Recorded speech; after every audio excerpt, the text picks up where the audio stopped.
Hopefully we'll have a few more come in, stragglers.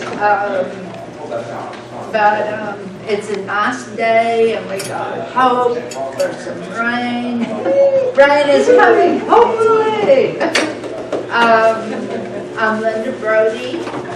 I'm the president until January. So, yeah. So, I'm very happy to see everybody. For the announcements, the next meeting will return back to the Garden and Arts Center as usual at 9:30. So remember that, you don't come back here. This is just a one-time thing. It's time to elect a new board. So KJ is going to head it up. She's so nice. But I need 2 more volunteers to help her. She don't want to do it by herself. So, and we have 2 volunteers. Oh, okay, Susan. Yeah, bless you. And maybe someone else. We'll just go on. And if you do want to help, talk to KJ.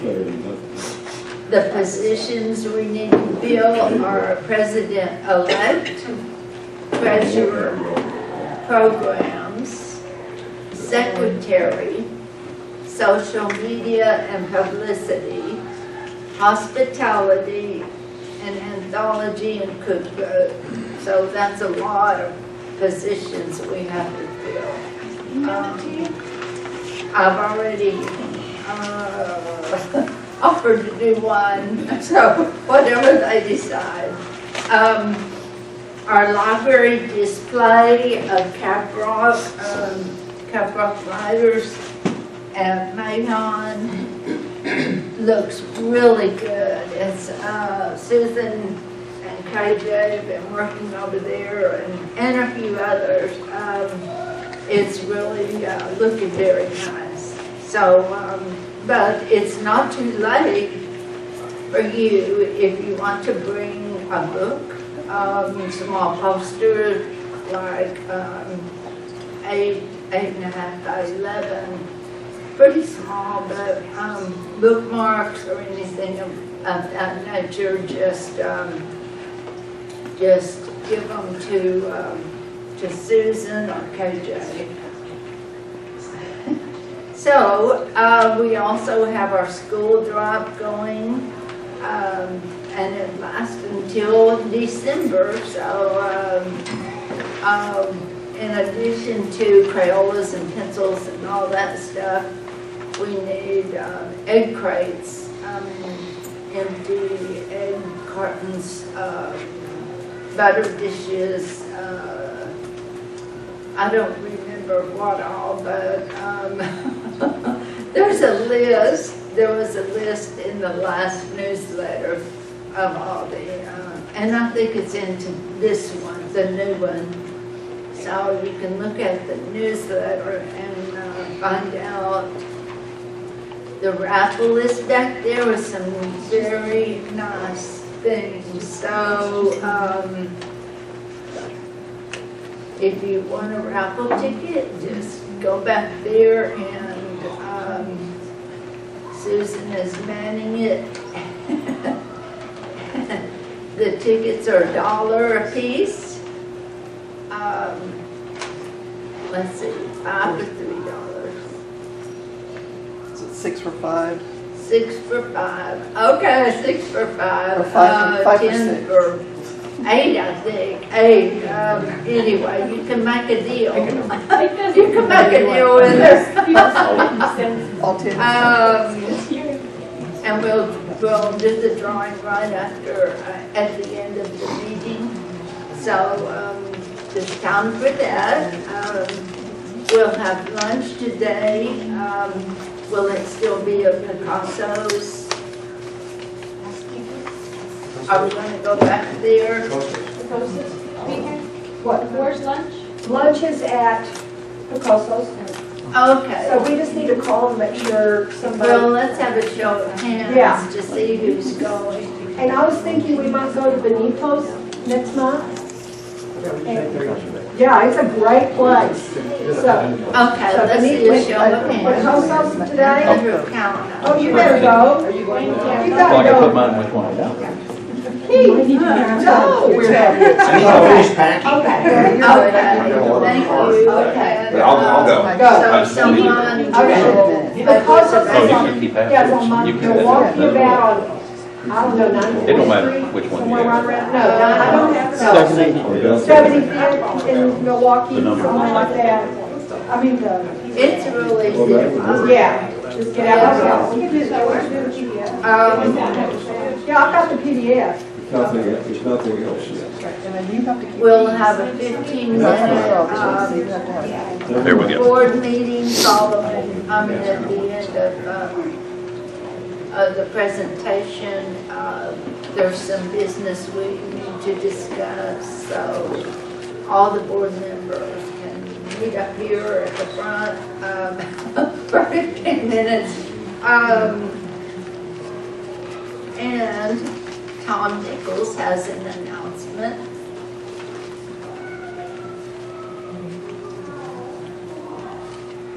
Well, I'm giving things away for free. Oh, Still, She's got a lot, made a lot of friends. but it's not used to. But this is the softback and hardcover of my new book, The Third Dawn. And so, as writers, we live and die by reviews. And so you can get a free ebook of The Third Dawn. Go to my website, thomasjnichols.com, and sign up for the newsletter. Yeah. Right. And scroll down the newsletter, and there's where you sign up for the advanced reader's copy, art team, and Wow. sign up, and you'll get the new book as an ebook for free. And the only charge there is for it, we ask you for a really brief resume. A few words, a couple sentences, oh, okay. but we don't want a dissertation. Oh, okay. So that's one, and then the other thing that's free, we're doing some handouts here. We're having a book launch party Sunday, October 8th, from 2 to 4 p.m. at the Lubbock Women's Club, 2000 Block and Broadway. Light refreshments, come and go. But then we will have books, and as you can see, these are author proofs right here, but we'll have new ones coming in, I think some today and some next week. Good. So, hopefully, but yeah, All they're right. free. Tom, do we need to have read some of the other books first? No, Is no, this this is standalone? This is, actually, it's a standalone, I need 30 more seconds. Okay. I Okay. wrote this book around 2010, published it, and I hated it. And it was really not good. The storyline was good, the book was not good. So I put it out of its misery. So the last year and a half, whichever critique group you're in, you may have been reading this, and it's really difficult to rewrite a book, but I think it's 10 times better than the first one, and so, Good. but they're free. Okay. Thanks. Thank you.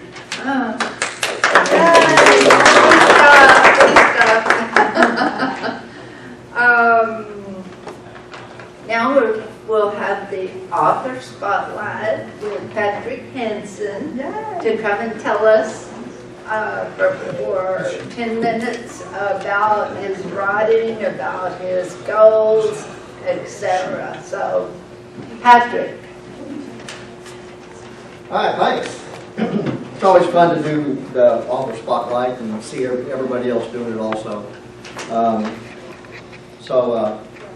This kind of looks like an AA meeting.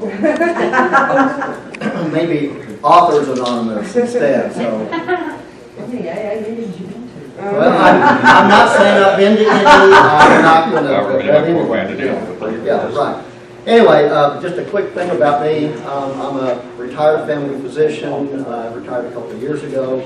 I was in La Mesa for 5 years, and I moved to Lubbock in about 1990. And I've been in active practice all the way up until about 2 years ago. So family medicine, I did pretty much everything. I did hospital, traditional clinic, I did multiple emergency rooms, I did wound care, I did correctional facilities. I was first assist on many surgeries. I delivered babies. So I did, that's the nice thing about family medicine, you can do everything.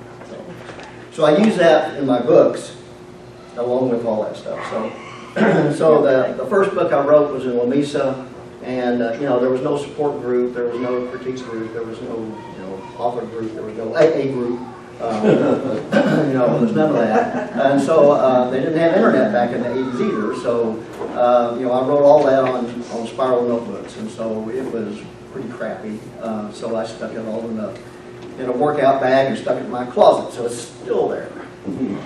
And I actually went back and looked at it, and I read the first 10 or 15 pages, and I went, nope, this is really bad.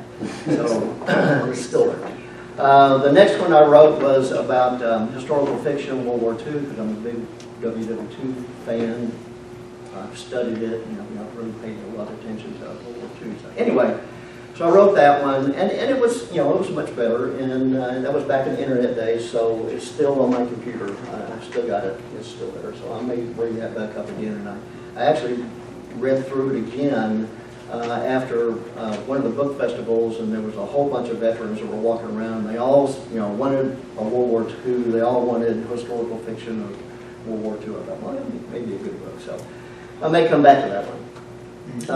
I wrote a lot of short stories, got some of them published, and it's always encouraging when you get a book, or a short story published. It kind of gives you encouragement to keep on going. Somebody wants my book, somebody wants my writing, somebody wants my short story. So, that's fun. The next book I decided to write came up through that is I go to Chicago every year for a medical meeting. It's the week after July 4th, and so Chicago in July is really nice. Chicago in July and not any other month is nice. Chicago is terrible in December or January. And I also went to Chicago several times in March, so I know Chicago really well. We've been there a lot of times, and so it's a lot of fun. So my first murder mystery, because I got into murder mystery over all these years, is this one, Fabricated Lies, and it's basically about a police officer that goes undercover when his partner is assassinated, and he goes through Chicago and he gets close to the assassins, and things twist and turn and all kinds of bad stuff that goes happen with that.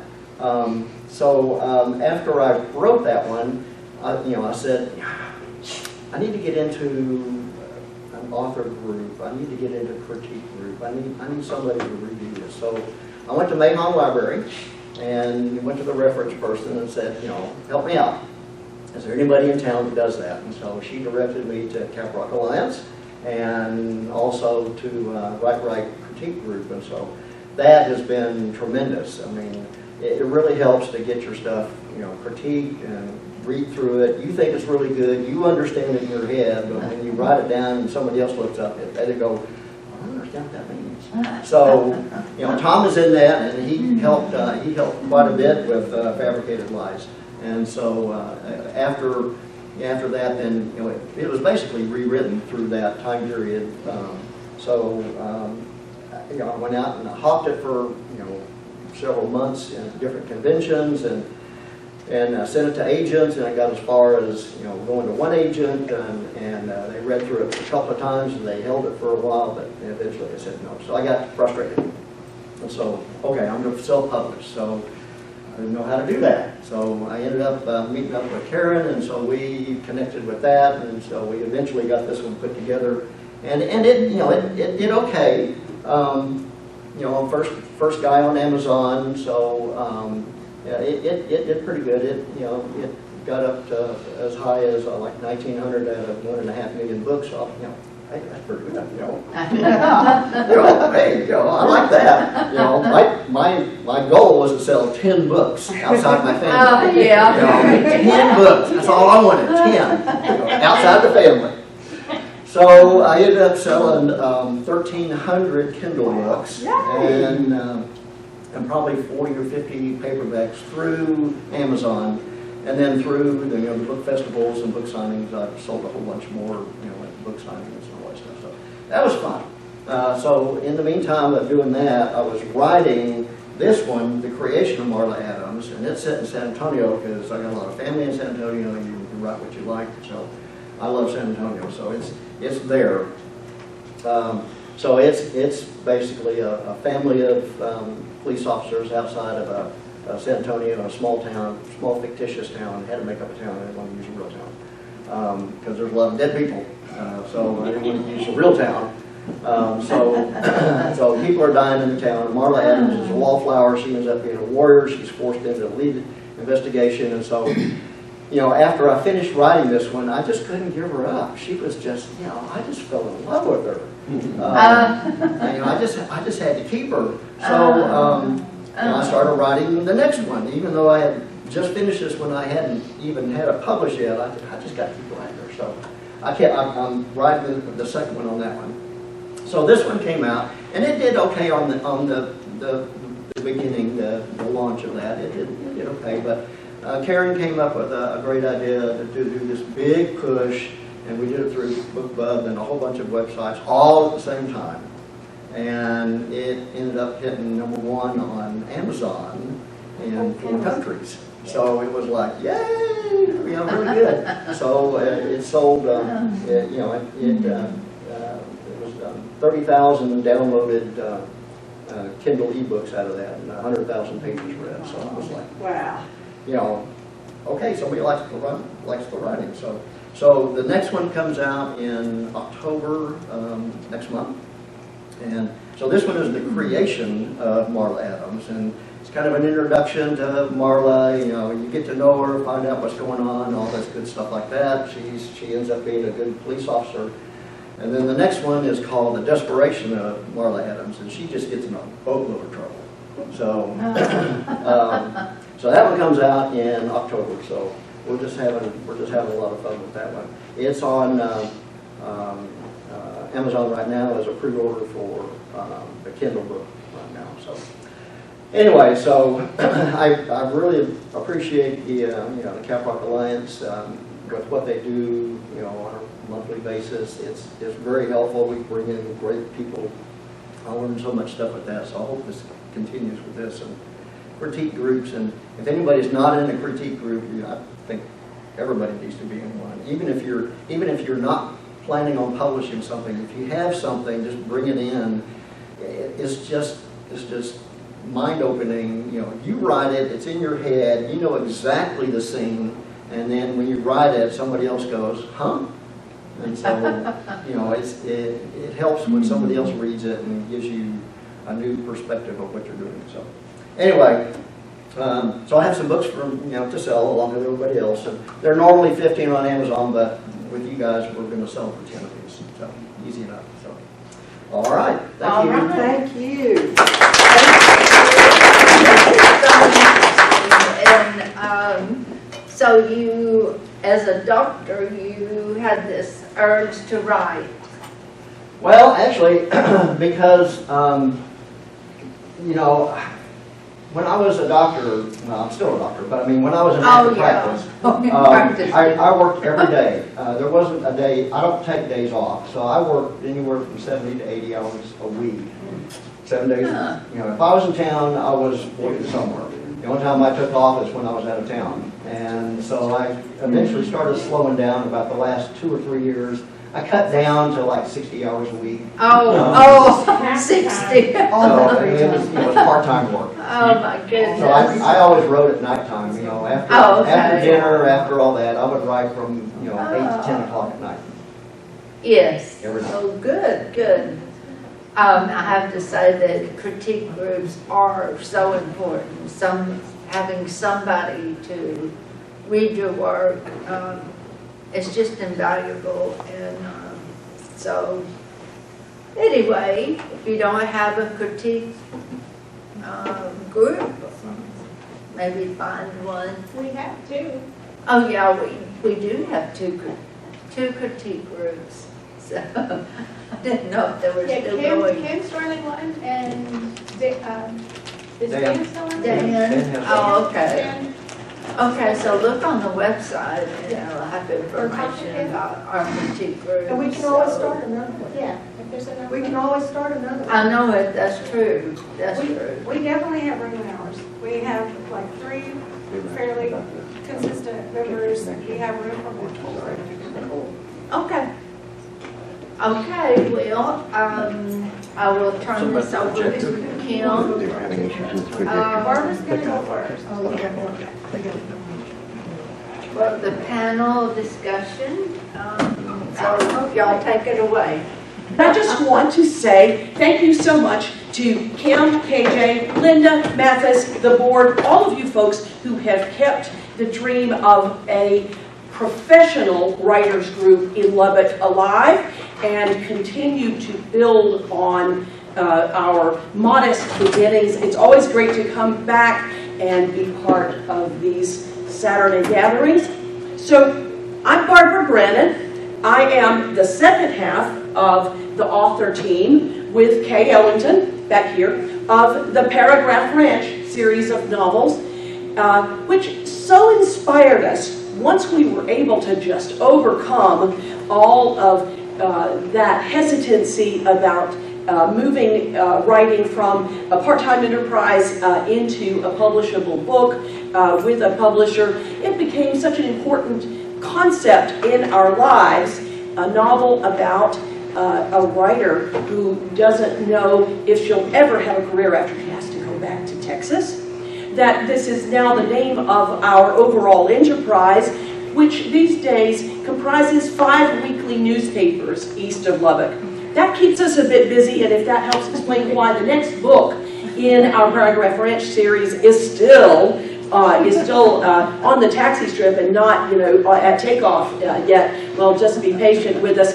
But I'm going to talk a little bit this morning about how the Paragraph Ranch series was adapted into audiobook, and I'll talk just about some general principles that I think may lay the groundwork for the publications that are going to come next. So our book experience began back in the days before there were many tools for authors to self-publish in audio formats, even before there were many tools for authors to self-publish in print formats or Kindle formats. It's a few years old. Are you going to advance slides for me? That's great. That's great. Go ahead with the next one. But these days, I think you probably are all here because you know what is the fastest growing segment of books these days. All together now. Audiobooks. In fact, go ahead and click that. Audio, click one more time. Books, and click one more time. That the global market for audiobooks could be worth more than $10 billion in the next 5 to 10 years. And I think this prediction was probably a few years old. So I can do this from here. Yeah. All righty. And is down advance on your? Yes. All right. We're going to have a little game here. Name that audiobook. I hope that the audio clip is loud enough to hear. So is it very audio clip works because we're not on the internet. It works. Oh, wait a minute. Let's back up. Okay. Oh, we're giving it away. All right. So how many of you and your kids and your grandkids grew up listening to the Hank the Cowdog audiobooks? They saved us on many a long trip with a grandchild. And you probably all know that back in the day when this technology was not easy to do yourself, that John Erickson recorded, all the way from book 1, he's recorded, he has done the voice of Hank the Cowdog and the other characters in every Hank the Cowdog audiobook. And his wife Chris has collaborated with him on the musical segments that appear. And you know what? I'm going to switch it to this. Okay. We have 2 more clips, 2 more reasons. Okay, but I think I get the sound working. All right. Better. So hang on. There we go. Hang on, I'm going to get you a different. All right. That's what he wanted. Recognize that leg?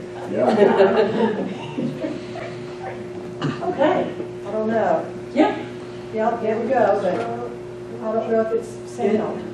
Let's see. All right. It won't give you that. See, I've got it now. All right. Never mind. Let's get rid of this and go back to that. Oh. Oh, take me back. Take me back. Take me I'll back. take you back. I will. Guys, I'm so sorry. This No, is we're not okay. how I meant to spend our Saturday with me being inept. It's great that this it works out. Okay. Sometimes it doesn't. And get out of this and, let's see. Oh, this is always the plan. yeah, it's not here. Okay, that should get you right. That should get you Okay. back. And There you are back. Now use your keys. There. I'm going to back up. Andrew? Okay. I'm used to just using down. Listen. If you heard that much, would you know that was Hank the cow dog? I don't know why this is Because my speakers are much better than A dog is only a dog. He can't be everywhere at once. When I took this job as head of range security, I knew that I was only flesh and blood. 4 legs, tail, couple of ears. Pretty nice kind of nose that the women really go for. You'd have recognized that as the first 3 sentences of Hank the Cow Dog #1. I think you'd have known that. All right, let's see if I can play this next segment, and I'm going to see if your audio is on, but I I do not know why. don't know if there's a volume for. Uh-huh. Is that volume up? Yeah. Let's try. All right, this may just completely blow you out of the room. All Right, I'm not sure it's going to work, so. Let's see. Let's listen carefully. Does that Oh, see, I gave that one away almost. December 23rd, 1868. New York, New York. The gentle melody of a Christmas song lifted into the air of his study from the street below. The music did nothing to change his mood or his actions. Ensconced behind the black walnut desk in his luxuriously appointed St. Nicholas Hotel suite, fountain pen in hand, Andrew Carnegie wrote like a madman. He paused, searching for the correct word. Glancing around the study lit by the very latest in gaslights, he saw it as if it knew. The walls were hung with a heavy yellow brocade wallpaper, and dark green velvet curtains ringed the windows, tied back by heavy gold cords, affording him a fine view of Broadway. He knew this suite was superior to any found in America, or even Europe. Yet this fact, which had so pleased him during his earlier visits to New York, now repulsed him. All right. Is the movie playing in your head? All you're getting is audiobook. What can you gather from that brief audio clip from the beginning of this book? What's the time period? 68, what you said. Okay. All right. I knew it was 18. All right. What's the place? New York City. Who's the character? Who's this story going to be nominally about? Andrew Carnegie, American industrialist. And have we had a conflict already set up right at the very beginning here? There is some frustrated expectation and a past memory that is painful. We've discovered that much just through the first few seconds of listening. You already got a glimpse of the book cover, so how many of you have read this book that you saw briefly? Anybody remember the title of it, Tom? It's Carnegie's Maid. Bingo. And this is a book on old school CDs. And I have to tell you, audiobooks are available just instantly on your Audible download and other formats as well. But if you happen to be driving an early model Honda across the state, as we had to do when we had a loaner on our trip this last weekend, and you're desperately going, okay, is there any device that will connect to Bluetooth? Can we use that old-fashioned, like, plug in the light in the ace of the cigarette lighter and plug into the phone adapter? And finally, Kate went and set foot in the old-fashioned library and asked the old-fashioned librarian for an old-fashioned book on tape. And this was a terrific read. Now, what else did you glean about the audio production in that first few sentences? What caught your ear? You heard the Irish accent of the narrator. Did it work for you? Could you make out what she was saying? Yeah. Okay, not distracting. As it so happens, this voice actor also had to deliver a Scottish accent Oh, my goodness. because it deals with the Carnegie family. Oh. And we would rate this book very highly, I think, as we discussed it. It really was a much better production than some books we've had that feature accents, for one thing. All right, got one more clip to play for you. So listen carefully. No, I gave it away. It's not finding the little audio. I can't just see the. Chapter 1. I can't see the icon, so I couldn't tell this. Texas. Okay. At the heart of every story lies one of two universal plots. Number 1, someone takes a trip. G.H. Templeton, the working writer. There wasn't a soul in 1,100 square miles of Caprock County, Texas, willing or able to take on the care of Mary Alice Bennett, not for love or money. Of course, who in their right mind could blame them? That's what it felt like to Dee anyhow, who was beginning to wonder whether her mother's reputation hadn't leaked to every home health agency in West Texas.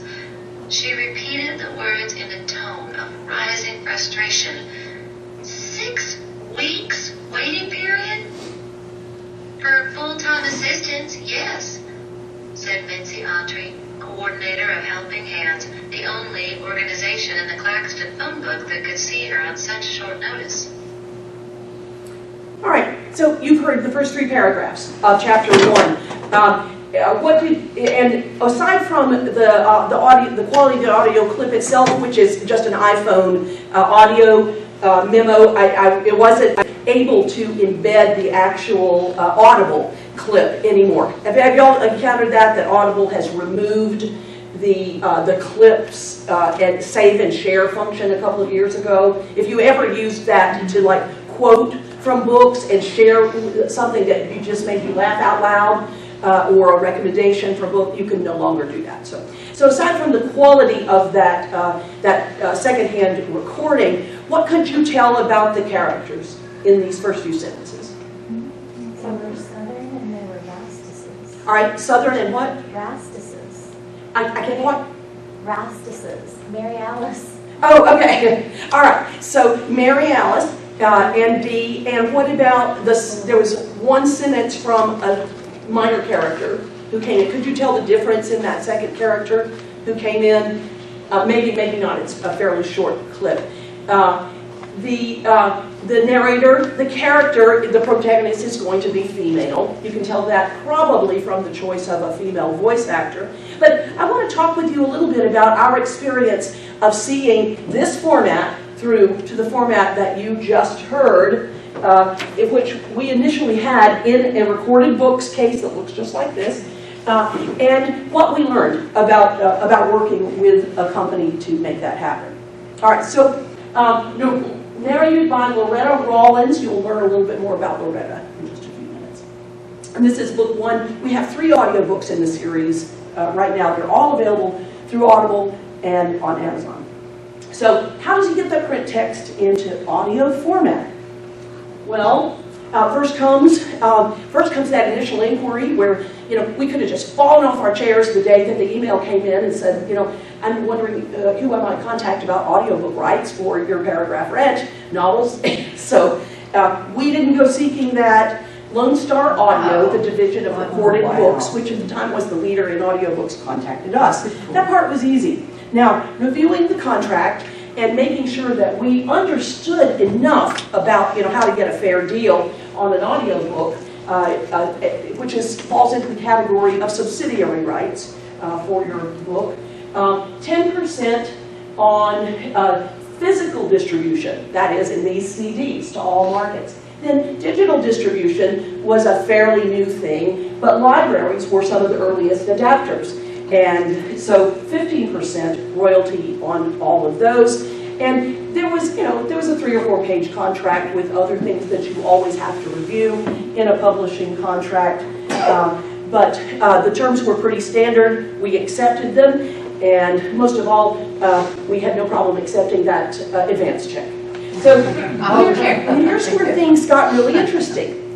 We didn't know really what to expect with the next steps once the producer reached out to us, but it turned out to be a whole lot of fun. And one of the first things that they approached us with was a questionnaire about the book, a couple of pages, give us the overall, plot synopsis, things like that.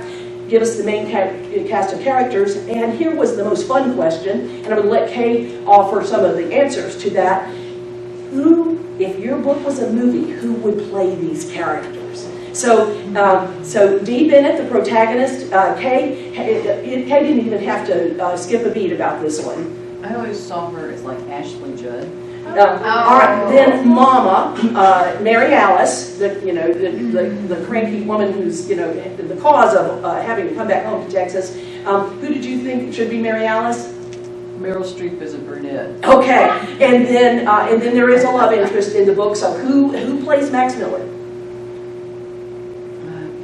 We may have even forgotten. I can't remember. It's been a while. But we had a lot of fun just kind of tossing that question around and thinking to give them an idea of what the voices might sound like and what the physical characteristics are that they wanted to represent. They then got back with us with a choice of 3 audiobook narrators, professionals whose clips we could listen to and determine what we thought was the best fit. We didn't know that we were even going to be asked. We were thrilled to be able to participate in that process because one was really a standout for us. You mentioned a Southern accent. Well, we did try to educate folks throughout our publishing process that Texas is not exactly like the rest of the South. The accent is different. The trees are not tall and green. There aren't any mountains in our part of Texas when we're dealing with the book cover design, things like that. But Loretta Rollins just happened to be operating out of my hometown of Atlanta, Georgia, and she had done some Southern titles where we thought she was going to have the D character down pat, and she's going to have the flexibility to act out the other parts to a slight extent. It's not overacted. And that's one thing that we really learned through this process. This is not a radio play. An audiobook is much better delivered in most cases in a single voice that makes it the seamless kind of reading experience that we enjoy when we're flipping pages. Here was a little bit of our exchange with Loretta, and we tried to describe the accents as I have to you, and we were allowed throughout the process to communicate with her a few times, and that was great. And Gina the producer, and Loretta the narrator. We did have to offer some help for the narrator to understand the minor characters and the color characters. How do we imagine those? And we did have to provide a pronunciation key for personal names, which are usually invented, place names, some of which were invented, and you can see that we had recently listened to an audiobook that pronounced it Abilene. Oh, and I'm not talking about The Help either, where the character's name is Abilene, but a book where they said Abilene, Texas. So we thought, okay, if we have to phonetically spell Abilene for you, we will. We're not taking any chances here. And there's a whole list of cities. And we had also recently listened to a book narrated by a male voice actor. It was a nonfiction title, and throughout it was Hereford. Is that what it is? Hereford. Hereford. Oh, no. No, you just haven't been to our part of Texas, have you? We had to go through our entire manuscript. Again, we used the finished, copy-edited text from the print book because it had already eliminated, a goodly number of errors and typos. And we took that to be our nice, clean, finished model. As it was, this process of a close reading turned up half a dozen more typos that made it into our finished book and got by everyone. So it gave us another pass at fixing those. And we could describe accents. We could do the phonetic pronunciation. And so here are a few more that we had to, to make sure that they understood. How many of you have been to Hoffman's Cake Cottage in San Angelo? Okay, that's a German name. It is not Halfman's. And then here are a few fun ones. But most of all, we figured out that by listening to many audiobooks over the years, that we might even have to tell them that it's the Ewings, it's goulash. The word that you see spelled this here with this capital H, that people don't know, what does that mean? It's His Honor, the Mayor. That's the spelling people use for that. And we might even have to explain Quanah Parker or Nubian Goats or Princess Leia. And so as it turned out in our production, in the entire 80,000 word book, we think that Loretta mispronounced one word. Wow. And it wasn't a big deal. So we were terrifically pleased with that. Oh yeah, we did have to explain Koichi. All right, so then when the contract was for the series of books, initially the three book series, when it came time to do the second one, we asked ourselves, do we stick with the same narrator? Well, these were only a year apart in production, so yes, the answer was clear, we do that. But recently, Kay and I have listened to a major women's fiction series, a best-selling series set in the San Francisco Bay Area.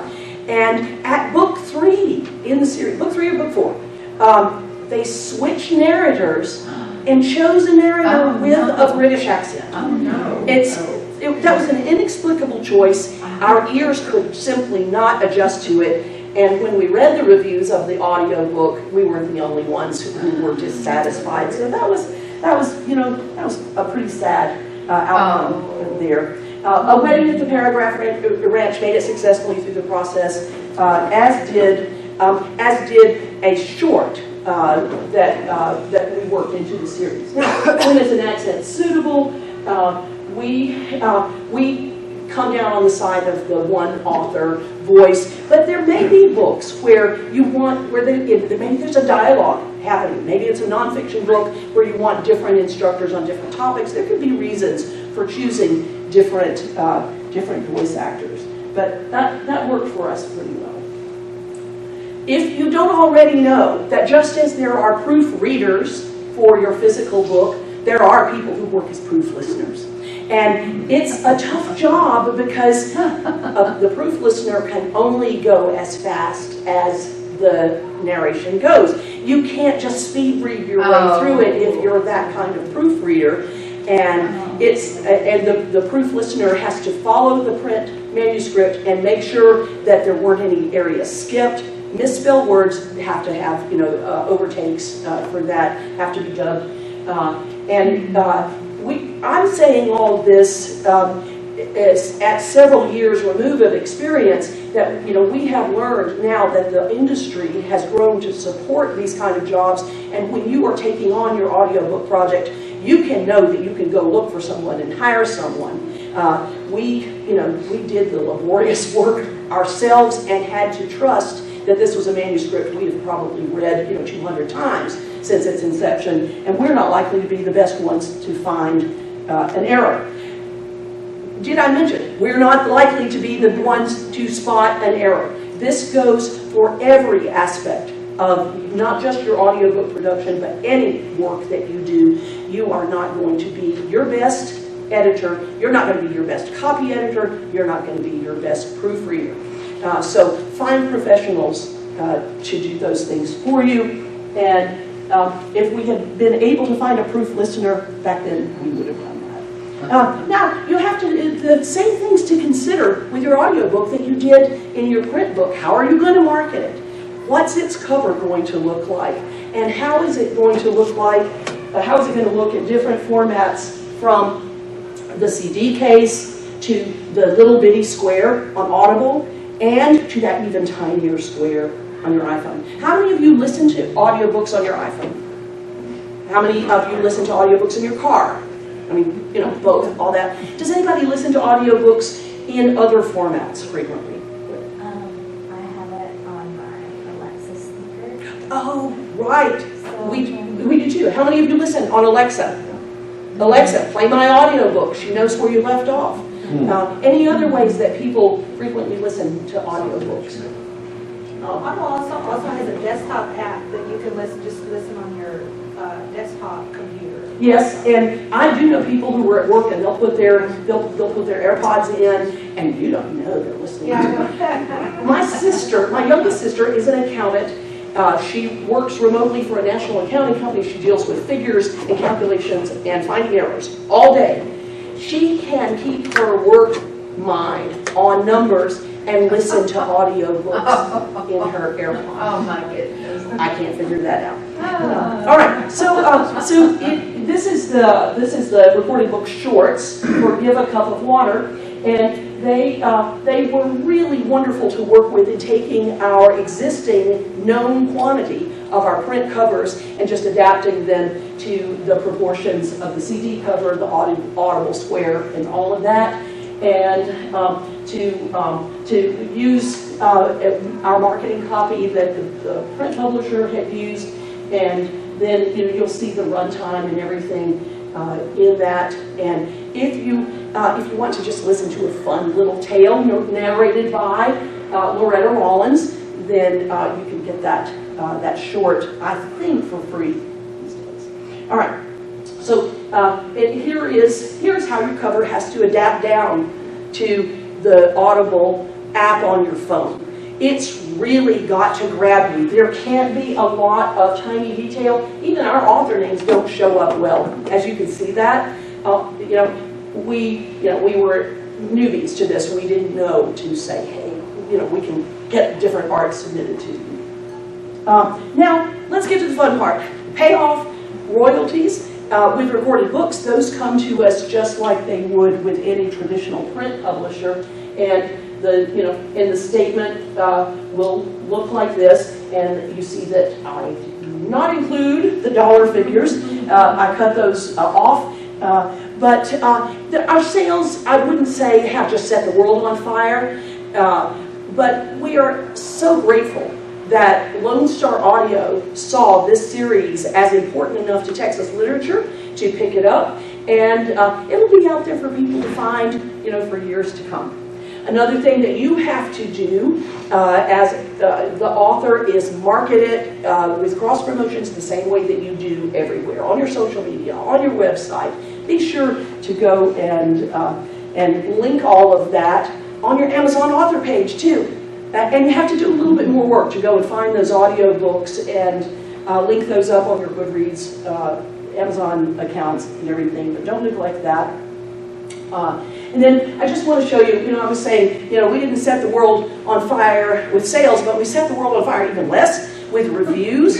It's really tough, or it was tough back then, to get audiobook reviews, unless you were a New York Times bestseller like Linda over here. So we, at least the two people who did go and review our book said good things about it.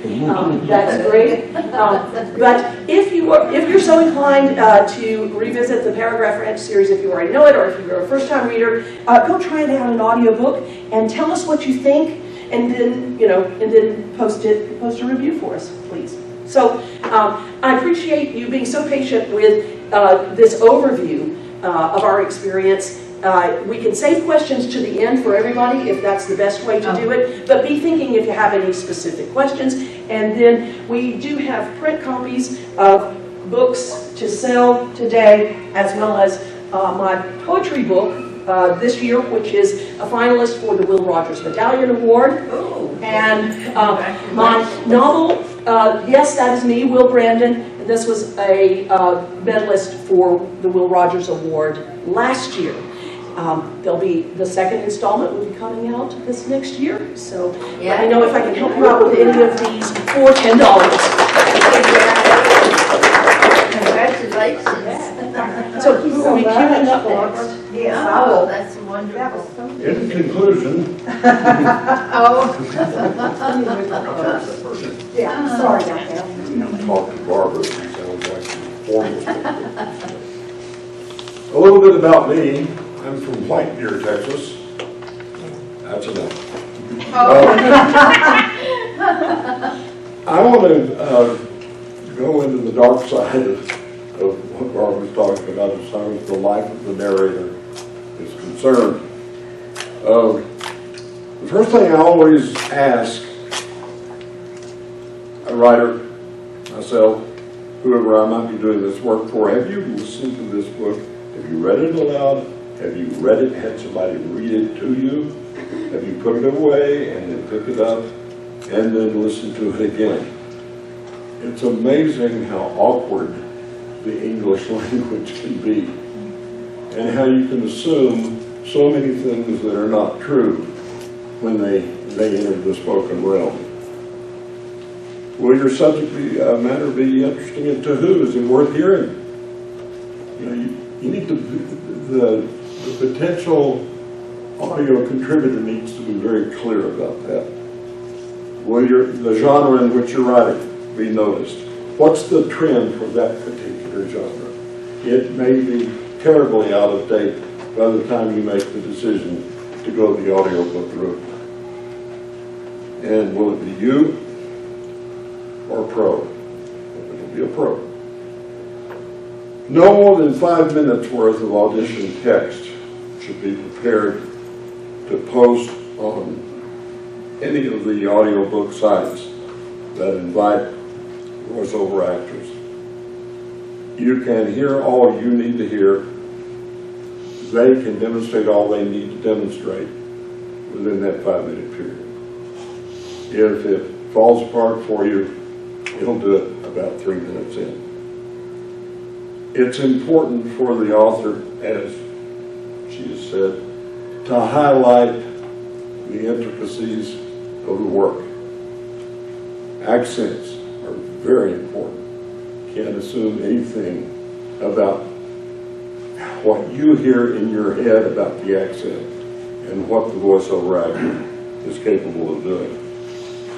It's very important that once you establish the relationship, you make it a face-to-face, voice-to-voice, if over the phone experience. You need to get to know them very well because they're going to be representing you. They are your alter audio ego.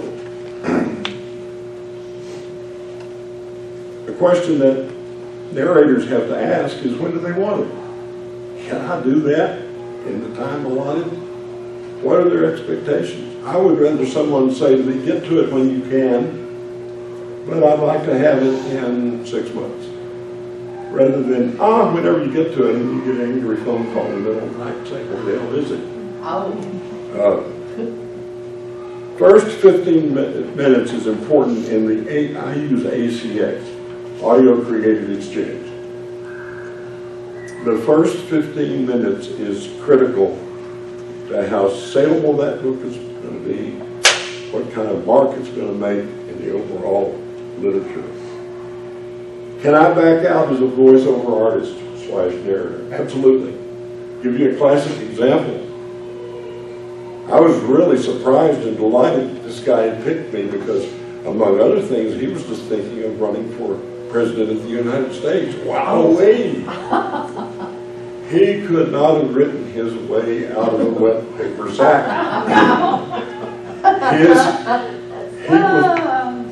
Cummings had nothing on him. He had whole pages of one paragraph. You know, you kind of want to go, and here we go again, and now more of this. So absolutely, a narrator at some point before the contract is finalized can back out and say, Even after you've started, if it becomes obvious, you talk to the person you're doing the work for and say, sorry, I may not be the right one. This may not be the kind of production that you're looking for. Any excuse other than to say, damn it, you're a sloppy writer. Handle your stuff. I sure wanted to do that on at least 2 occasions.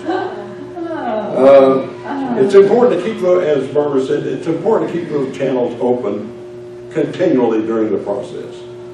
ACX does not necessarily encourage you to continue to talk to the author. I talk their ear off. I want to know how they're feeling about what's going on. I have a question, I have their phone. I make sure I have their phone well in advance, and I call and go in and discuss it with them until we're both satisfied. ACX, as I said, is the clearinghouse for my work. I'm not going to go over that because she's already talked about that. These are a few of the things that I've narrated over the last 2 years, to be honest with you, for about the last 6 months because of various needs to satisfy boat, bass boat payments for doctors. I have Damn doctors. those other doctors. Oh, okay. Yeah. I have not been in the business. I'm ready to get back in. One of the books that I enjoyed most doing was Prosperity Farthest. It's the first person account of a recent PhD graduate in 1933. There was a huge demand for PhD graduates in philosophy in 1933, as we all know. There was a demand that they starved to death. So he went back to his home farm and he wrote a book about the year basically in exile on that farm. It is wonderful. You get to sense the beauties of the sunrises and sunsets and the absolute freezing weather when they had to rip up the floor in the dining room in order to feed the wood burning stove in the kitchen. You know, so you had to be sympathetic with that point of view. Growing up in a small town, I was sympathetic with the rural environment. I won't go into details on this because Barbara's also very adeptly covered it. But No, do go into those details. I want to hear your perspective. You get this kind of posting when somebody has put up a book available for audition. What kind of language is it in? Those things are all obvious up there. About word count. 250 words is pretty standard on the typewritten page, double spaced, Times Roman, 1-inch margins. That's a minute's worth. Finished minute's worth. That's 30 minutes worth of work for a narrator, because you're inevitably going to screw up. I made a habit of it. It's kind of like spilling that first bite of chili on your shirt. You might as well go ahead. It's going to happen.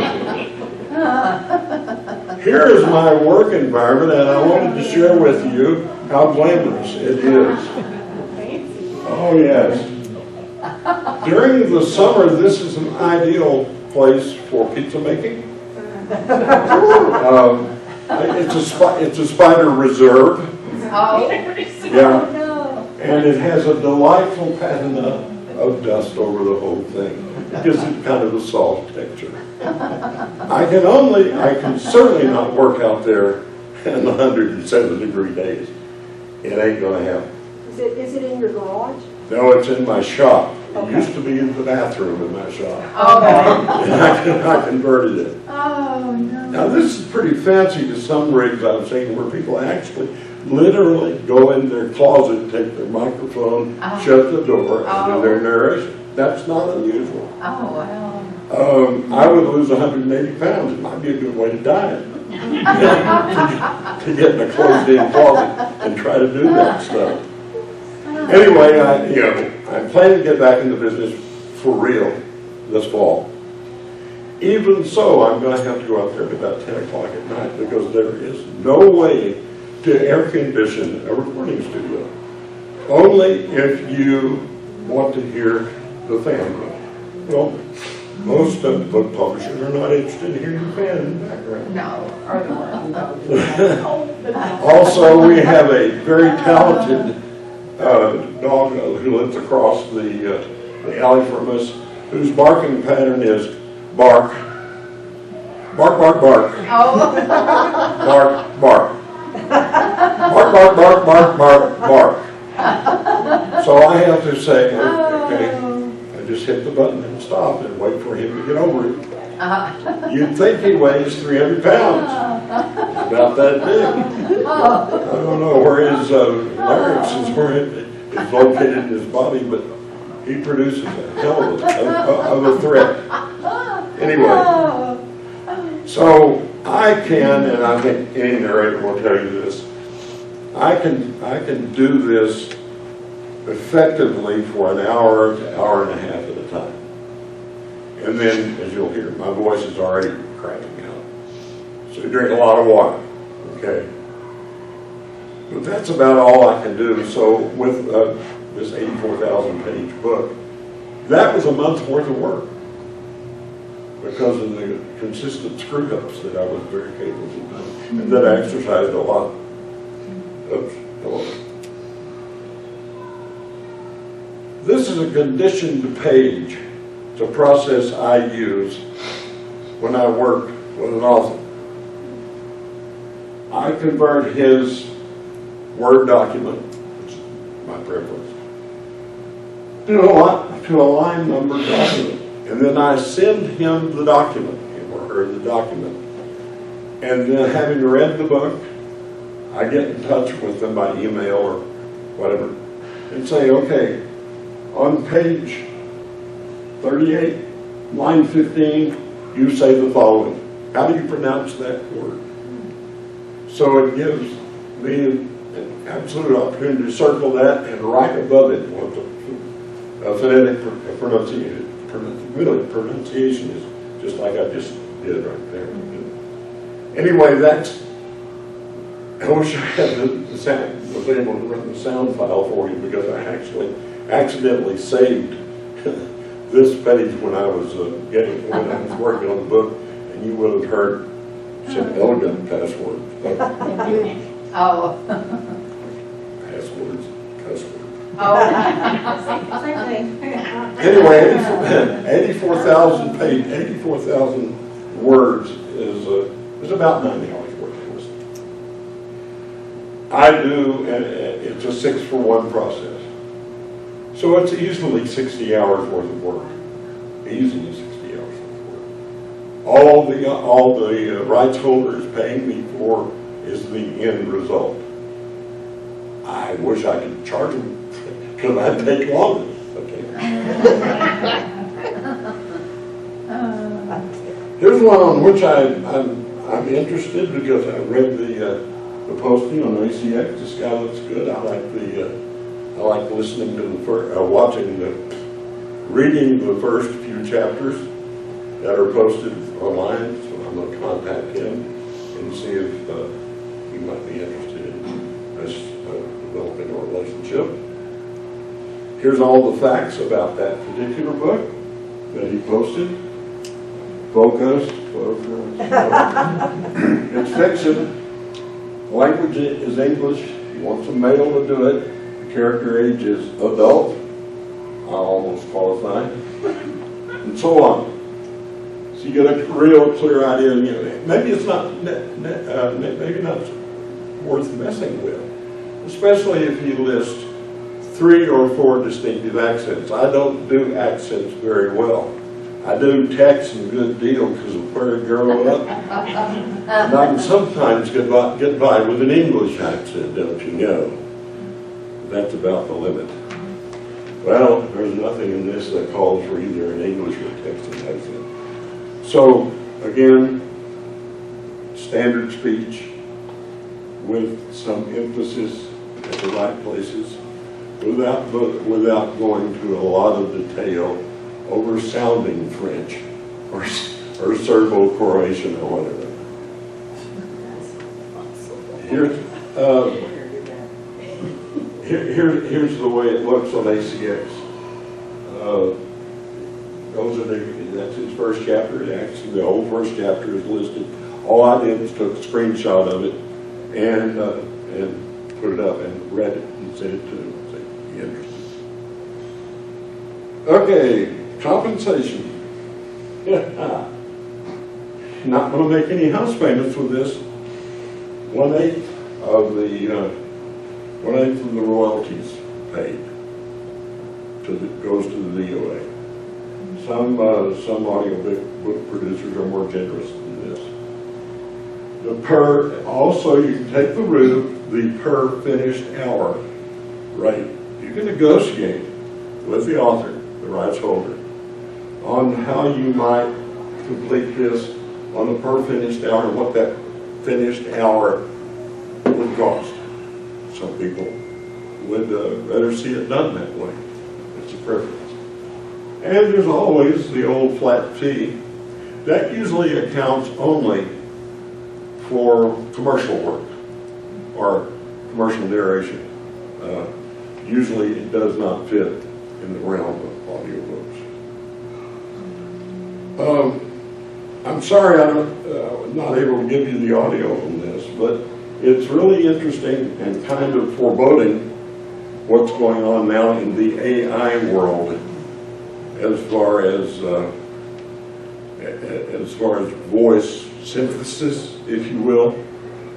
Here are two examples from, I can't remember where I got these necessarily. Nevertheless, two examples of a brief read by the computer-generated voices of Matthew and Joanna. American Standard English.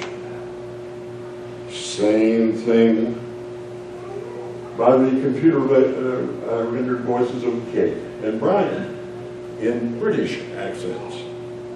That's what's coming. It's Friday. I was reading to Linda this morning, I think, from Preston Carolina. No one yet knows how ChatGPT and its artificial intelligence cousins will transform the world. And one reason is that nobody really knows what goes on inside them. Some of these systems' abilities go far beyond what they were trained to do, and even their inventors are baffled as to why.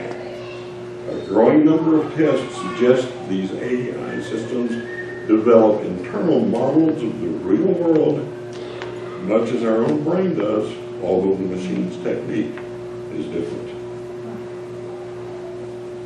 So don't answer yes when you answer. Yeah. So, yeah, if you want to end up in this realm, don't say yes when you get a spam call, because they immediately turn your voice in way. Oh, no. Yeah. Okay. She beat me to the punch on a lot of this and did a lot better job than I did. Questions? I have a number of questions for you. You have covered some of the things that we know are trends after our audiobook experience, but I've just wondered if, since you have your presentation on her iPhone, can you play those clips just through her iPhone audio where we can hear them? I wondered if you could just, press the icon and the clip. It's on a it's a PDF. PDF does not support. I didn't know if it was embedded. Yeah, mine is. I can play sound on my because I did it through Keynote and on my iPhone. But if I'd known that he was needing sound, I just didn't get it. So I just didn't know if that was something that y'all didn't think of, was if that audio icon would actually activate on the iPhone. No. Okay. All right. They don't on PDF? Not on PDF. PDF is paper defined function is or something It like says that. PowerPoint, but it's a PDF. Yeah. Well, I sent it. Oh, never mind. It is what it is. I did it then. Increasingly, PDF has capabilities for multimedia, so that's what That is cool. I did not know that. Can we can, if there's a way to add it to the newsletter, just as like notes from this. Yeah, I'd be glad to share this with Yeah, we can definitely do the that. newsletter. Yeah, so you can listen to it. And I have some AI samples here but Yeah. if you wanted to play some AI. Yeah, that'd be good. Yeah. Oh, Right now, ACX is not supporting AI, Not so far. not so far. They are, and I have a feel, I mean, they know that they need to protect the written word. Yeah. I mean, it's their business too. Adobe has effectively dug in on that and have refused to work with Google or anybody else in protocols for AI. And as long as ACX will hold the line, it will not be in the book world through ACX. And they'll hold the line for at least another 3 weeks. Yeah. Well, the thing is that I don't think they'll find that it's going to help them financially. Yeah, I hope you're right. I do hope you're right. As a writer myself. Yeah. Yeah. Yeah.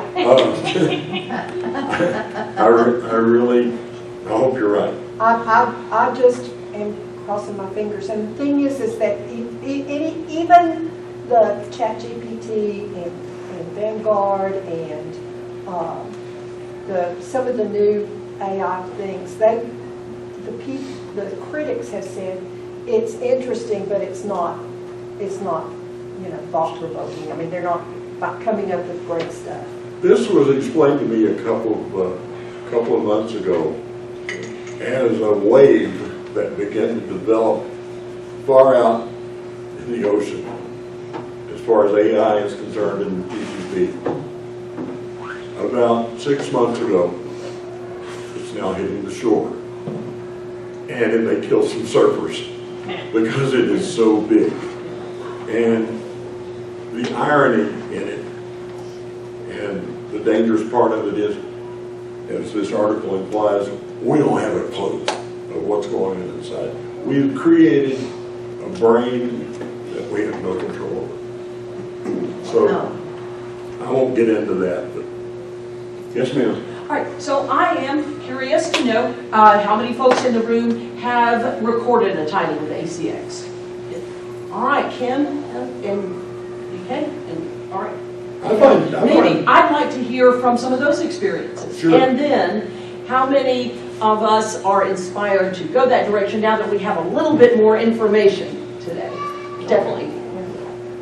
That's a lot of what my part is beautiful. Okay, so as Barbara said, this shows the growth of audiobooks from 2016 through 2021, and I read something also that the projected growth is to be about $13 billion by 2027. Audiobooks are so near and dear to my heart because I, like a lot of writers, I read, I always had it in my nose in a book when I was a kid. I read all the time. I'm a book lover, but then, adulthood and parenthood and working full time and all of that, and I found that I just didn't have time to sit and read. If I had time to sit, I fell asleep. But with audiobooks, I can tell, I'm constantly listening. I have a shower speaker, I'm listening in the shower, I listen while I'm cooking dinner, I listen while I'm driving, I listen on the treadmill, I'm constantly listening to a book. And if it weren't for audiobooks, I wouldn't be experiencing books anymore. And that just breaks my heart to think that, so it's been such a lifesaver to me to have access to that, and it's so easy now. Like you said, you can instantly download a book. You have libraries have apps. Our library uses the Libby app. It works on my phone the same way Audible does. And so if you have a library card, there are some memberships where you can have access to libraries in other places. Like I've checked out library books from ebooks and audiobooks from Maryland libraries. I don't even remember, but anyway, you have access to more than just even your local library, which has access to a lot. So anyway, it's a wonderful thing. I love audiobooks so much. Why do it? You're expanding your audience. You're getting access to people like me who wouldn't have time. If you have your book on Audible or on audio, I am 1,000 times more likely to actually read it. I'm going to do it. It's another revenue stream from content that you've already created. So it's still, there's more to do it. It's more expensive, obviously, to create an audiobook, but you have the book already, so you're halfway there. They never go out of stock, you know, digital files, you have access to them for forever and ever. And then it's a refresh of your story. Like a good narrator really elevates a good book. It, you know, those narrators add so much personality, and it really elevates the experience. And a narrator can ruin a good book. You know, it's just that's the way it is. But also, they could really add to it. So, okay. So how do we do it? Yes, thank you. So basically, that I know of anyway, there are 3 options. You can go the route that Barbara and Kay went, or someone just calls you up, and that's kind of rare. But I mean, that's pretty freaking cool. But you can sell your rights to a publisher and producer. They will produce it for you with their professional resources, and you get a professional product, and you get ideally you get broader exposure for your book. You can hire a narrator, a producer using a platform like ACX, and Findaway Voices is another big player in this area. Or you can narrate it, or AI narration, and I know that is a controversial thing, but you know, if you somebody could be aware that it's out there. You can get it narrated through an AI voice and produce it yourself and handle it on yourself. And you can't post that on your ACX. Okay, yes. You can put it on the website.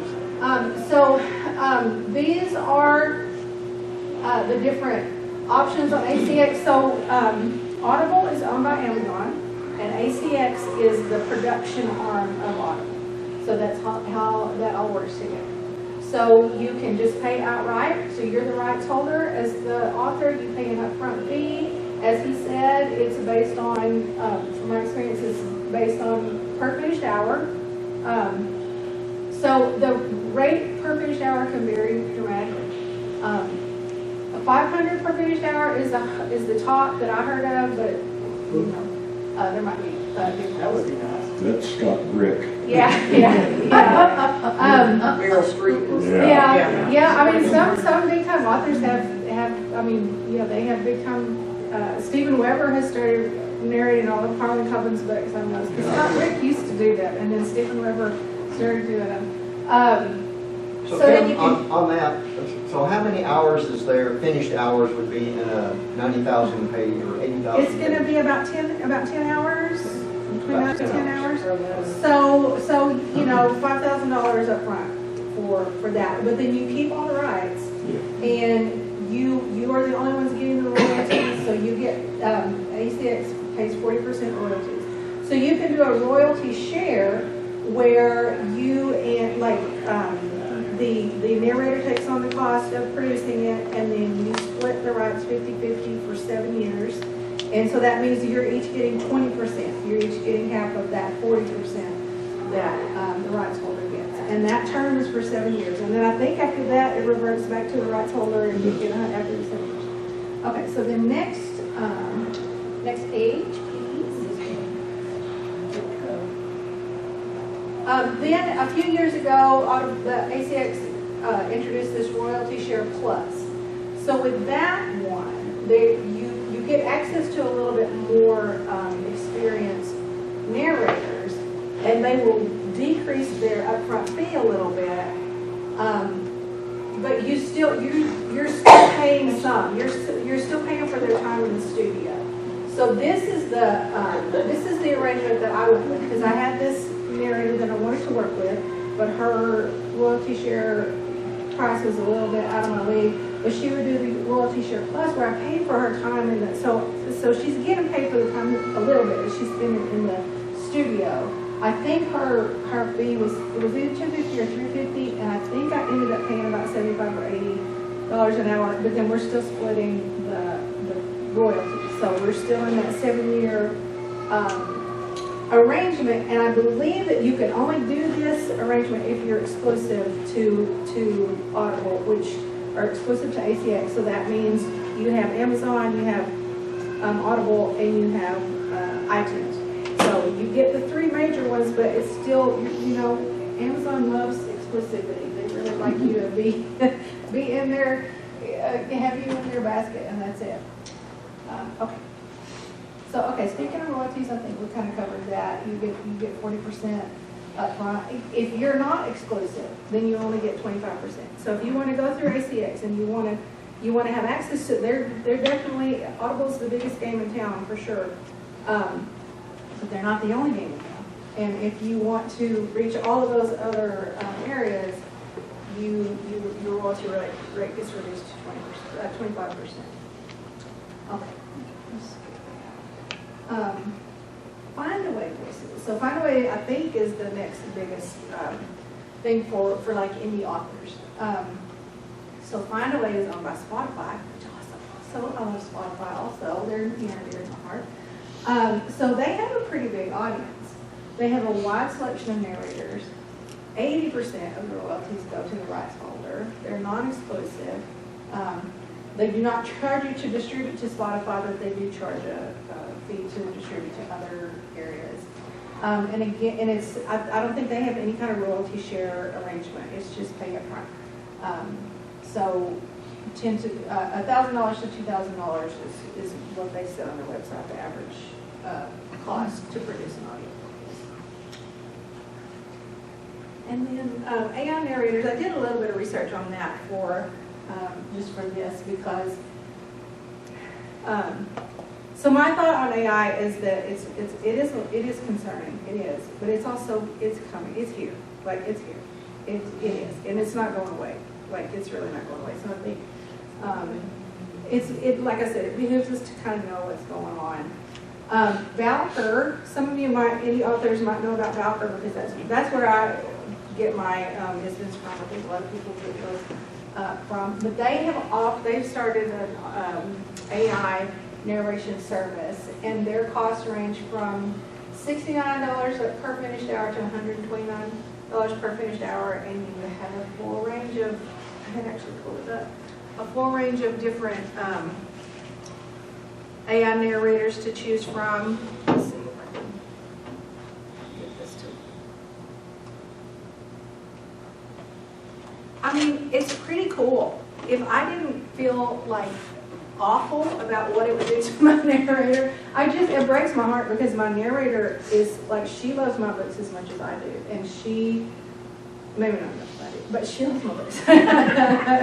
Where I see this a lot is on YouTube, where people want to produce content but don't want to be their voice or face on it. Yeah. So they're using AI to narrate that, but they pronounce things wrong all the time. Yeah. It takes a lot of it takes a lot of tweaking.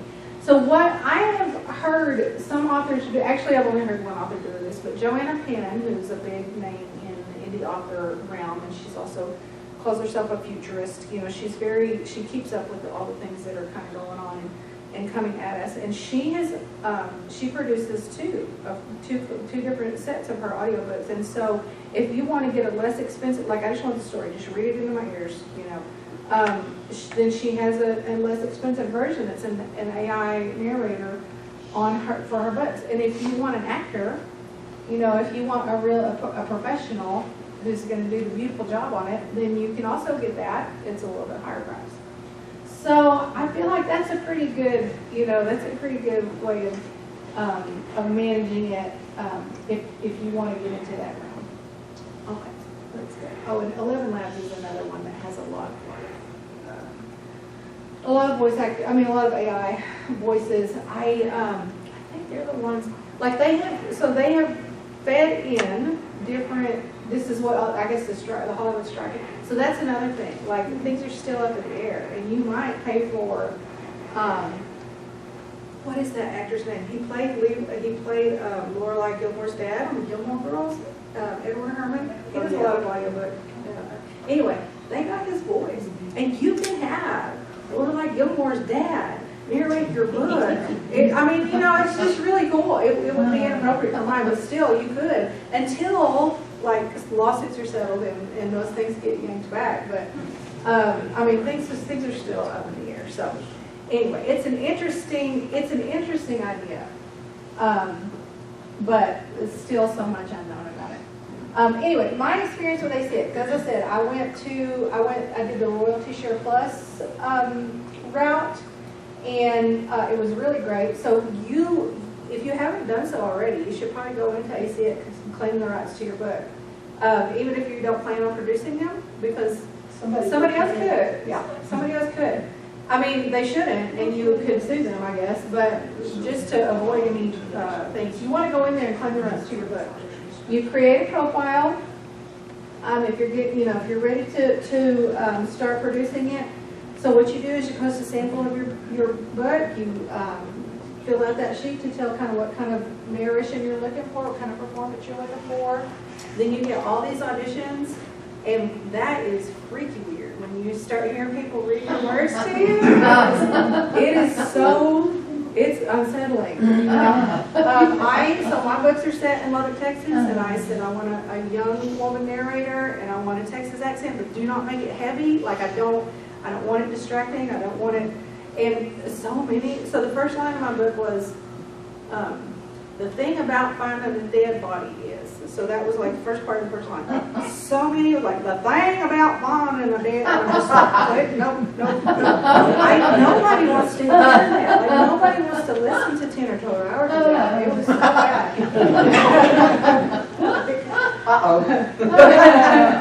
I mean, it was bad though. It was really bad.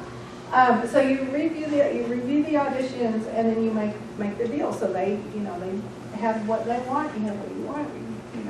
You work it out. You agree on a deal inside of the ACX platform, and then they record the first 15 minutes. And I think for mine, I had like 2 different scenes that I thought would be cool about 15 minutes because I wanted to see. How are they going to sound in this, when I have these 3 different characters? I wanted to see how they would handle the voices. And so I got to 15-minute checkpoint, and then once that's approved, then you're off to the races.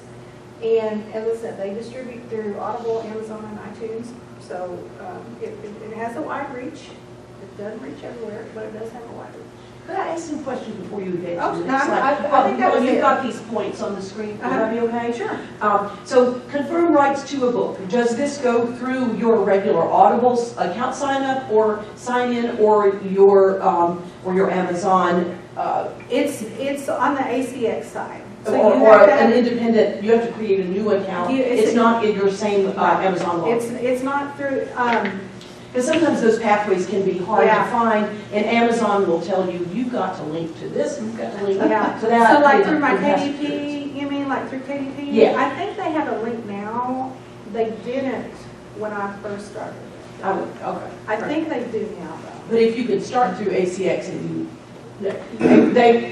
it would be like Amazon to say, you have to start through your KDP or Amazon account so that we know you're you when you claim your rights. So I just wondered. I think when I started, I had to create ACX separately.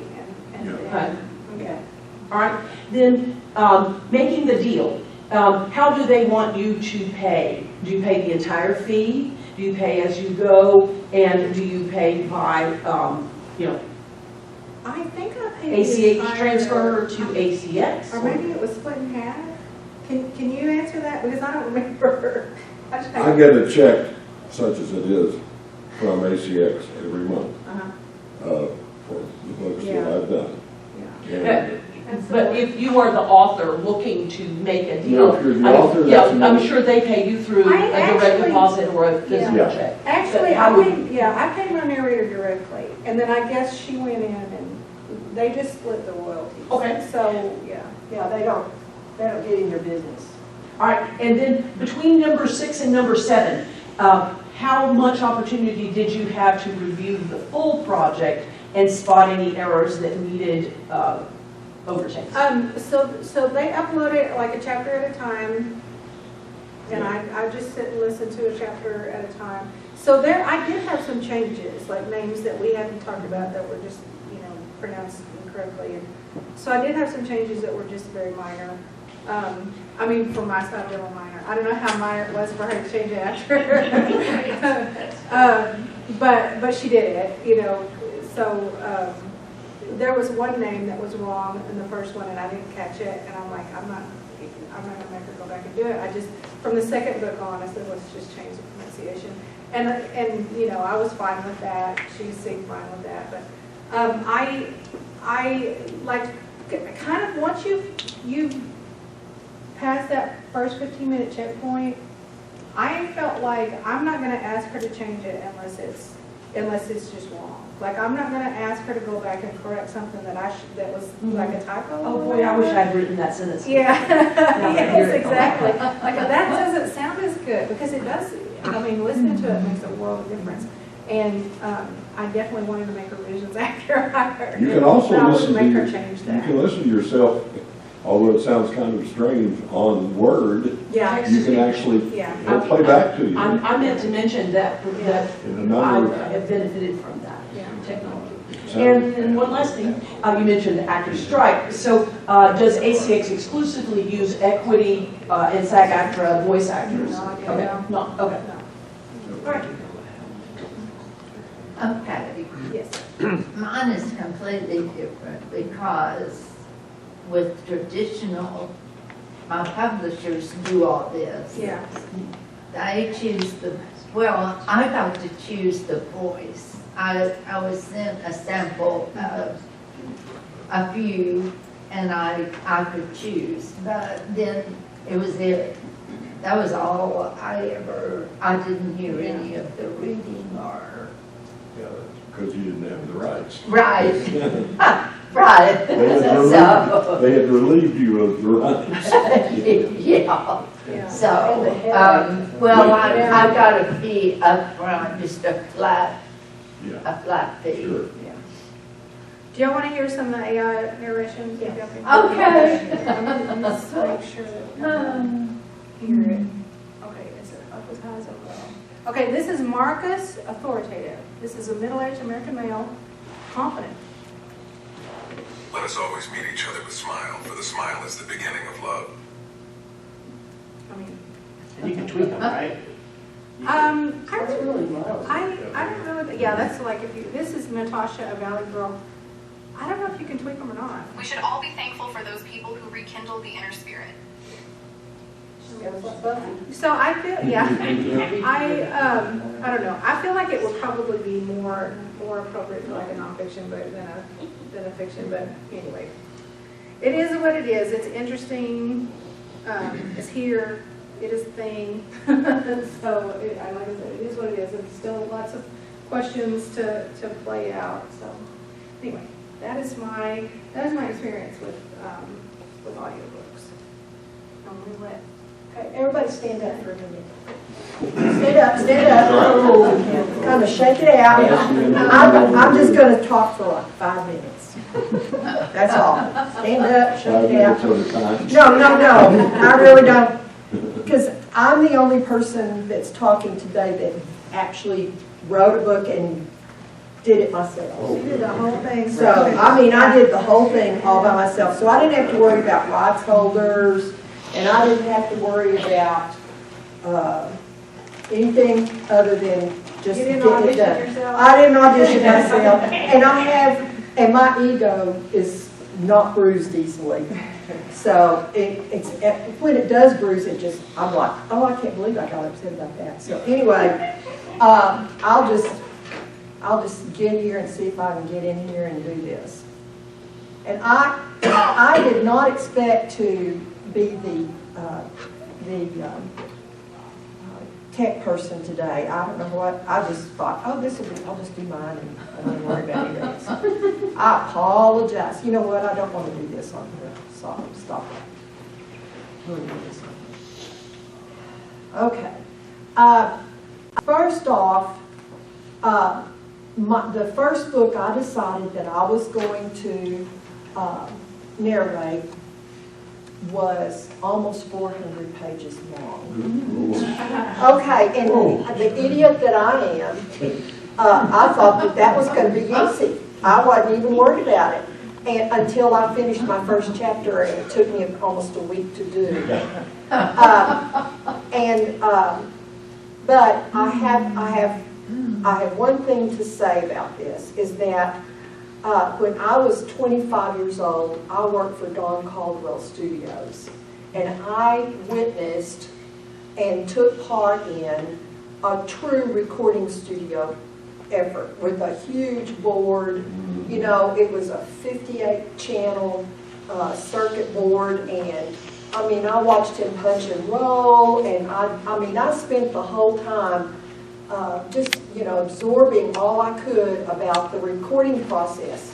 And then if you would think that I had learned my lesson from that, not really. So here we go. Let me get this going.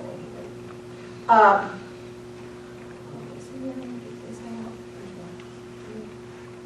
here, buddies. There we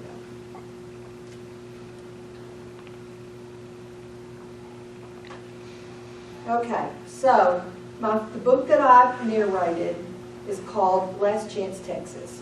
Come on, buddy. Oh.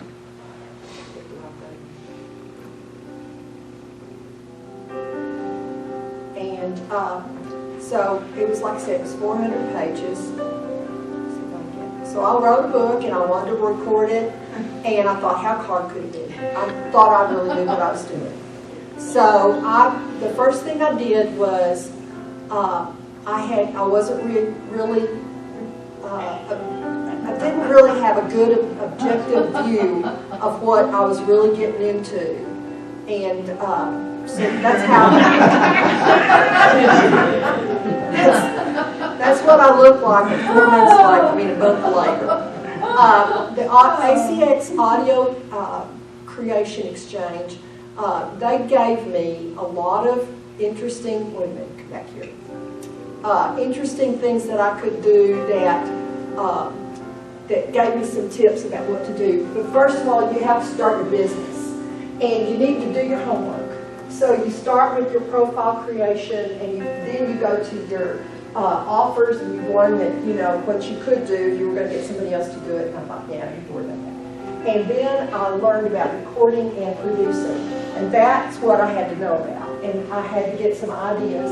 And then once I started recording, I had to go through the review and approve. And it was harder back in 2018 than it is now. When you review and approve, it's like right there, they've got it, because they go through, they do it digitally, and so you know what you're doing. All right, so you set up your legal stuff, you give them all your, you know, info and your bank account and your tax number or whatever you've got. And then you have to figure out what your book is going to look like, and I just made a little tiny one and gave it to him, and I'm stuck with it, so it'll work. Now, there's my recording studio. Right above me was my air vent for my heater. And I did this in January. And right behind me was a queen-size bed with 2 very large dogs with a lot of stuff, you know, little bells and stuff on their collars, and they snore. So, and they're also, I don't know, they had their radar out that there's a window, a French window right by me on this side, and they didn't know that there was a squirrel there, but they definitely thought there was. So anyway, the first thing I bought from Amazon was a cheap microphone that I liked that it had a little stand. I thought that made me look good. And I bought headphones. After the first week, my ears hurt so bad. So if you get you some good set of headphones and wear them for a while, see if you can handle it. Because I was doing like this all the time. So that got me through there. Now, I should have done this. This lady built a recording booth, and she did it with PVC pipe. I think my phone is going to, no, let's go back. That looks like a closet. Yeah. Yeah, and then here's some other things you can buy, these sound pads. You'd spend money, I didn't do it. So anyway, I spent all of the month of January.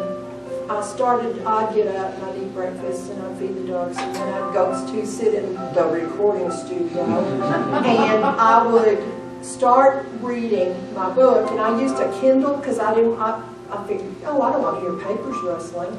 So I just used my Kindle where my book was already published, and I did punch and roll, and when I messed up, I would just stop right there and redo it. But there's one thing that What software? I use. Oh, that's another thing. I use GarageBand, and it's already loaded on your Mac. And there is a guy named Robert Dirks, D-I-R-K-S, and he gives you the GarageBand settings, and you don't play with them. You download the settings, it goes right into GarageBand, and all you do is you don't play with any of the dials, because I do not have that type of wisdom to be able to do that. I mean, I did play with some dials, and then they always sent it back to me. And it's still not going to be perfect, but once you kind of get into the actual recording of it, you kind of figure out what you can get away with and what you shouldn't do. I put introductory music. I found music online that was free. You don't want to use somebody else's music. But all these people have got all these great songs that they're just putting out on the internet, and they're usually in a big file. And I used a free music library for teachers, and it was great. And I have looked. I'm going to have to go get my other computer, because I have the internet address for that, and it is. But I think it's just free music library, and they have everything in the world. Yeah. And so I used the same one that I wanted to use for some of my movies that I made for my books. I do little movie intros and information for that. So, anybody have? Oh, talking about getting sick and sneezing, and I drank a lot of water and hot tea and lemon and honey. I live alone except for my 3 dogs, and I had a teenage girl that was living with me at the time. So but she was gone. You have a teenager living with you, you never see her. So the only time I saw her was when she needed something to eat. So anyway, I didn't have any phone calls coming in and out.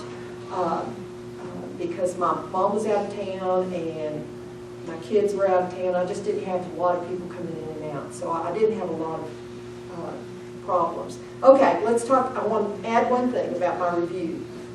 Okay, the people would go. I got into this book, and I got hooked, and I wouldn't have kept going because that narrator was awful. And so, after a while, I just had to laugh, and I'd get stuff like, that narrator, I could hardly understand her when she was talking.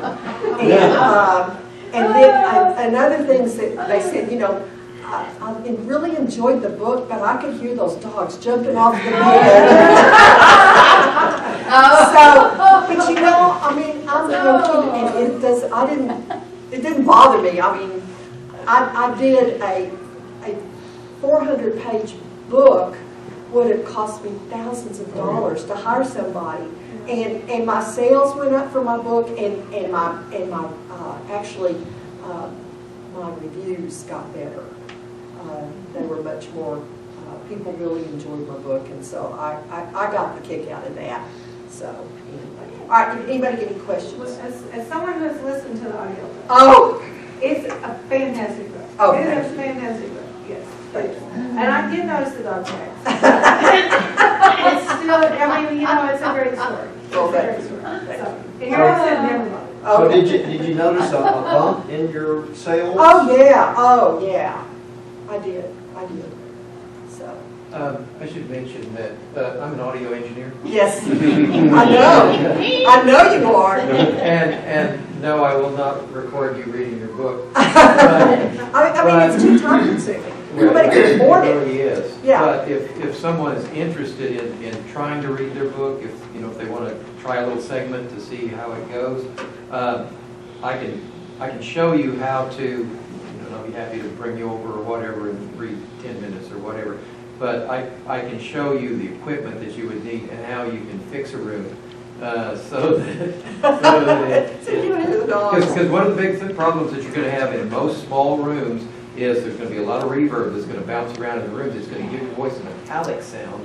And also, if there's too much reverb, it makes it harder to understand. Reverb, I'm talking about echoes back and forth in the room. It's going to be hard for you to understand. So I can tell you how to fix some of that stuff pretty cheaply. GarageBand helps with that. Yeah, I haven't. It is a great little tool. And if you want to do it on your PC, you can download Audacity. You can use Audacity. It's very similar to GarageBand. But I can help you with a microphone and telling you what equipment to get. It's not terribly expensive. Getting the room right will be the biggest thing. But as Wayne mentioned, you can do it in your closet. There are shields you can buy that your microphone is there and you're actually reading into that. It's kind of a foam shield. They used to be really expensive. There's some cheap ones out there now that basically kills the sound of the room. So anyway, if you want to talk to me about that, I'll be happy to. And there are tons of YouTube videos about how to build your own recording studio. I mean, I pulled up